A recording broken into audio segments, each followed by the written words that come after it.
Hey guys, welcome to Henry channel. In this video I'm going to show you how you can fix this error in After Effects while rendering your video or any PNG sequence. So simply go to edit, open preferences and go to memory and performance, and from here decrease the RAM reserved for other applications. I'll just set it on 2 GB. You can simply just reduce it by any number, and then go to media and disk cache.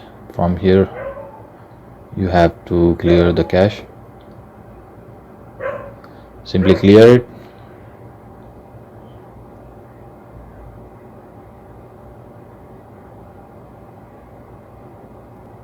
Also click here and press OK. After that your issue will be resolved. So guys, that's all in this video. Make sure to sub the channel and leave a thumbs up. Bye for now.